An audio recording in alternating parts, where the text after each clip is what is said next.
Please give a London PSA welcome to Maggie Georgopoulos.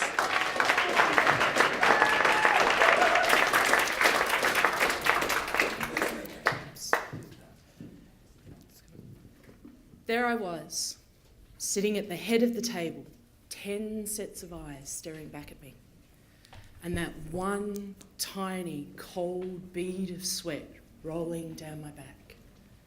You know those moments where you've got things that you need to do, actions that need to be taken, business that needs to be done.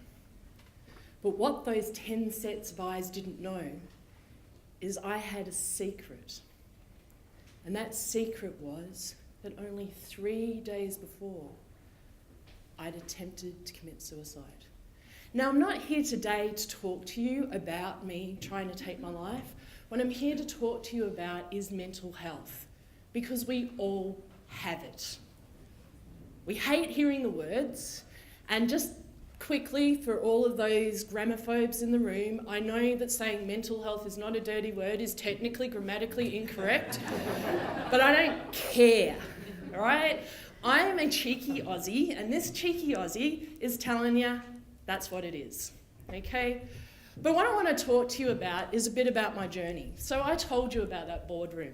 Who got a visual of 10 sets of suits sitting in front of me? Hands up. Gender, male? Yeah, mainly. Okay, yep, all male, in workwear. I was the executive chairman of the board of a large agricultural company in Australia. Okay, I have a background in engineering. I've worked in female-dominated industries my entire life. Agriculture, automotive, heavy manufacturing, oil and gas. When I decided to change careers for a while and quit my corporate career, I went into a female-dominated field, teaching. I teach physics and maths. Love me chicks. No, but more seriously, guys, in my entire working career, I've kept a secret, a really deep-rooted secret. And that secret is that I'm bipolar. Be scary words, those. A lot of people have heard about bipolar being manic depression. You know, those people that are constantly really, really, really, really sad. All they want to do is potentially take their own lives. A little bit mad, potentially. Actually, generally shown in the media in a very negative way. You know, irresponsible mothers, never there for their kids, bit flighty, all those sort of things. But what I want to talk to you about is how you can succeed because of your mental health. I want to talk to you about the fact that mental health is neither positive nor negative. It just is. Okay, because as I said, we all have mental health. Some days it's poor. Okay, and some days as a manic depressant, I'm extremely depressed. But other days, it's actually quite good. And those days, as a manic depressant, if you got me in your organisation, especially as your CEO or executive chairman, you're winning, because I tend to work 25-hour days, 8 days a week, if that's actually possible. Because when I'm in a manic high, I just go. And I keep going, and I keep going until my high slides. So there are positive aspects, but I'm not saying that everyone needs to go out and be bipolar. What I'm saying is, because I don't think it'd be a really good world, it'd be a little bit crazy, a little bit up and down. What I'm actually saying is we need to embrace who we are. We need to embrace what our normal is. Because you see, I've learned some interesting lessons in my journey. I remember another time where I was at an event. At the time, I happened to be working full-time, studying full-time. I was on 3 boards, including being the national president of an international organisation. So I was on the national board and the international board. And I was chatting to someone about what I did. And the response to me was, that's not normal. Do you know, it was the first time in my life I'd actually stopped to consider what normal actually might be. It was my normal. The point is, we all have our own normal. We don't need to expect someone else to do it. But we need to actually get hold of that, because otherwise what happens is we end up walking down a tunnel where we can get lost in the potential poor side of our mental health. So I want to talk to you today about some of the tools that you can put in place to manage that, especially as a small business owner. Now, how many of you in here today tend to work on your own most of the time? Yeah, quite a few. Don't know about you, but I do really poorly on my own. I tend to kind of sink into a really horrible place inside my head. And my head's not a really nice place. It tells me things like, hey Maggie, you're really crap at that. Why do you think you're going to get up there and do that? Or hey Maggie, who do you think you are to get up and tell people how they should look after their mental health? Hey Maggie, who do you think you are to walk into a room full of CEOs and tell them how to do things? Right? That's that little voice in my head. My little voice is called Mum. Yeah, my poor mum, she never comes to see me speak, luckily. I also know she's never read my book, because she'd know that she's my voice. But my voice is called Mum. Your voice may be something else. It may come from something else. Mine comes from, unfortunately, years of my mum, in trying to do the best for me, always giving me a negative message. So it's the voice that runs in my head. But the point is, not the voice running, but how I stop that. Because I need to stop that if I'm going to make sure that I don't sink into poor mental health condition, particularly if I'm in a workplace. I want to try and manage it. Or if I am in a place of poor mental health, I need to stop it so I don't make it worse. It's about managing things.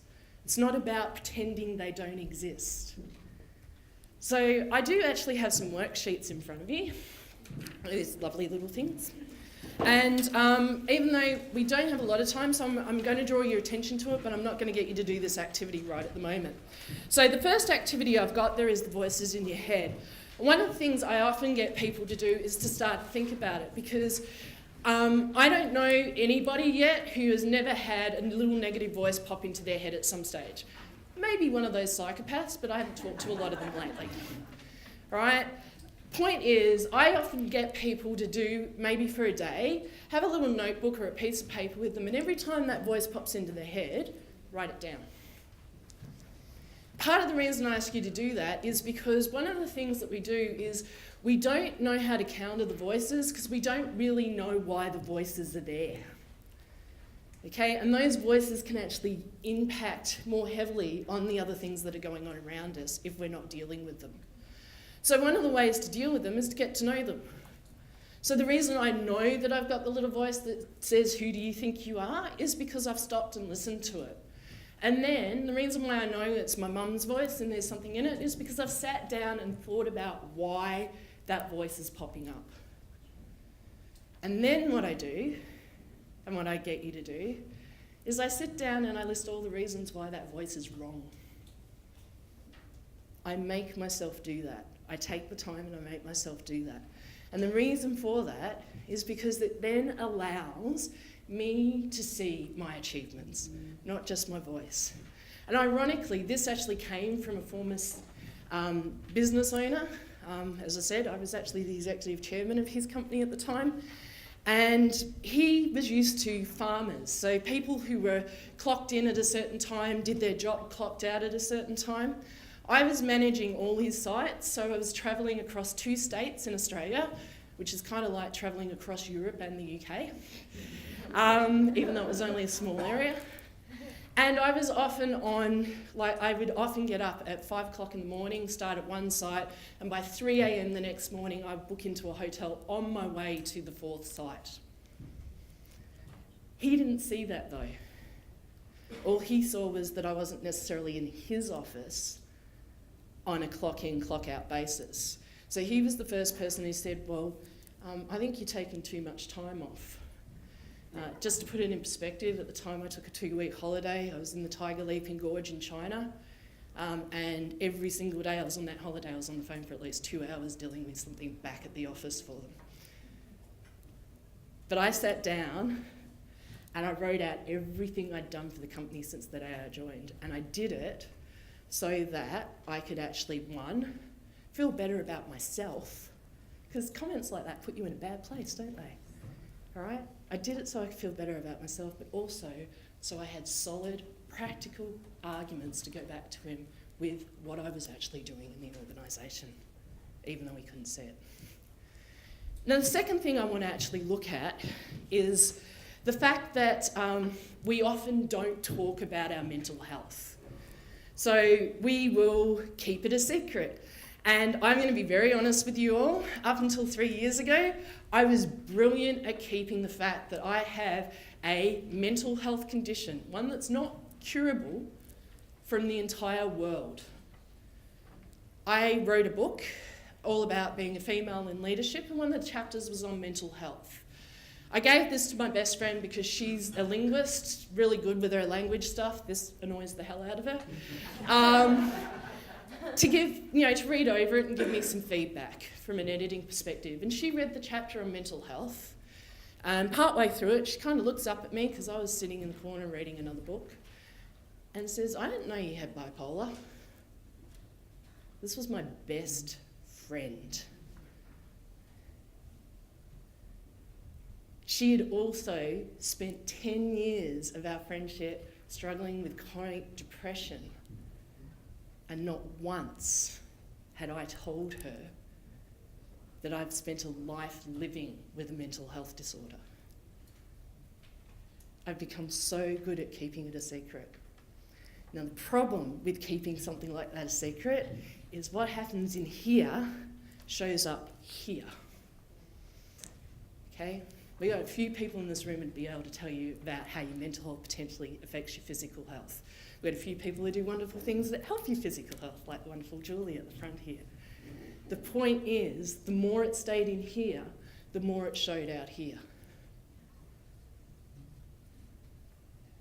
But the other problem was I would stand on stages and talk about being an authentic leader and being yourself, and not once did I mention that I had a mental health disorder. So I lied every single time. How can I be authentic if I'm not being authentic? But what I'm asking you is not to stand up on a stage and tell the world or put it out on a Facebook post, which is what I eventually did. Very scary.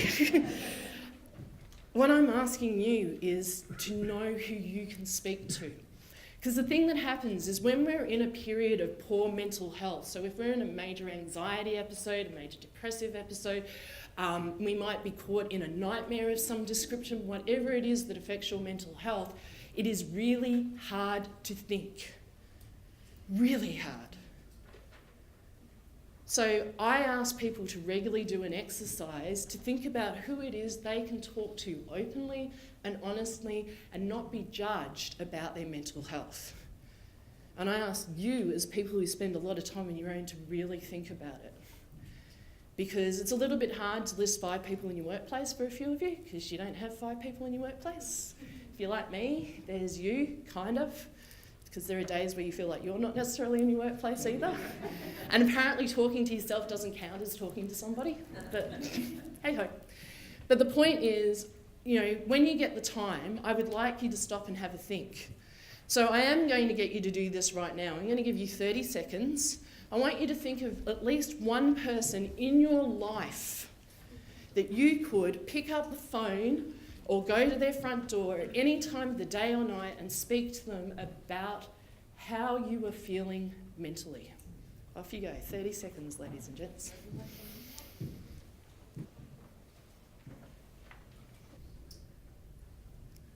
Okay.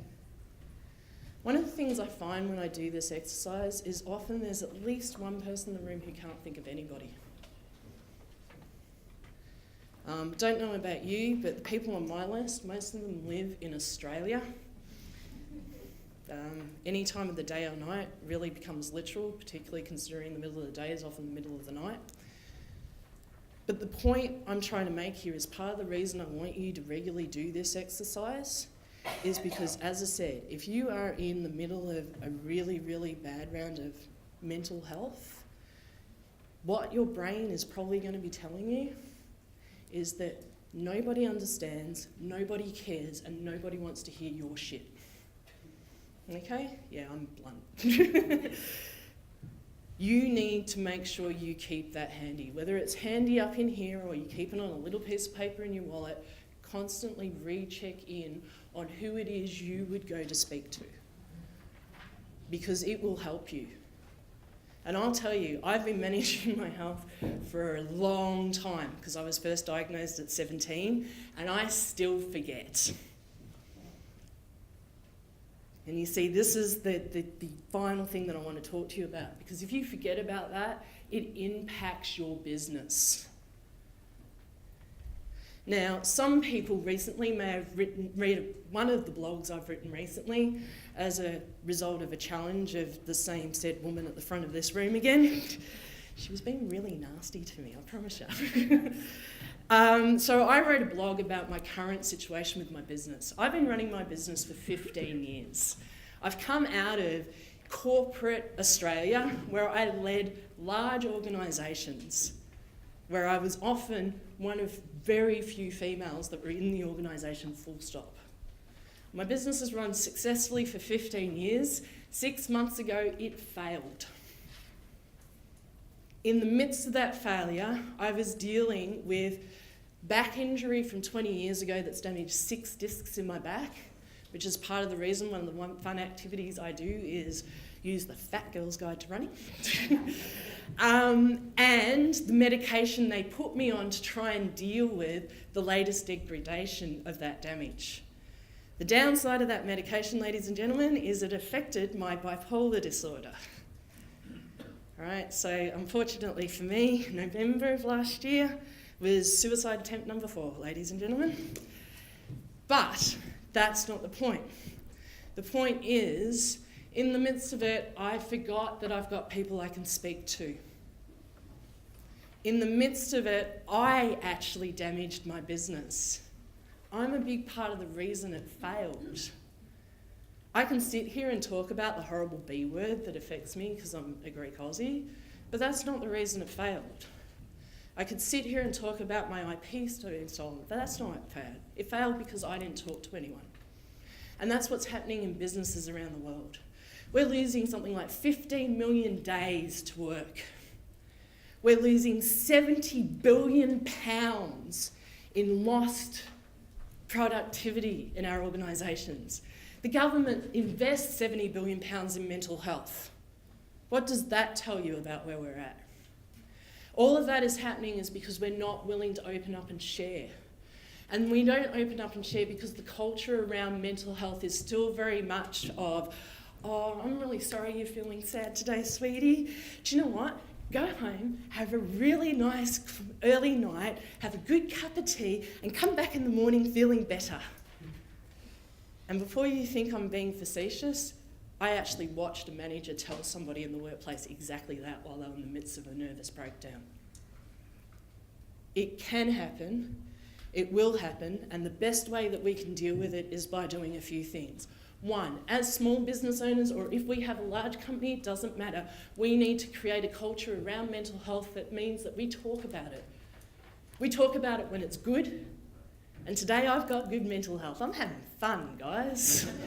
I'm a little bit extra psyched. I'm probably bouncing towards the super high end of the spectrum at the moment, but that's okay. You'll all live with me. But that's the point. I'm having a good day. 4 months ago, I was in really poor mental health. And I need to talk about that too. And we need to accept that that's okay too, because you wouldn't tell me it's not okay for me to have the flu, or a broken leg, or a broken arm.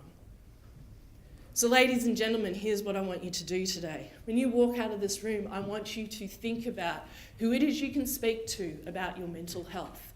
What it is in your head that may actually be further impacting your mental health, whether you have a long-term condition or it's just a set of circumstances that are actually affecting them.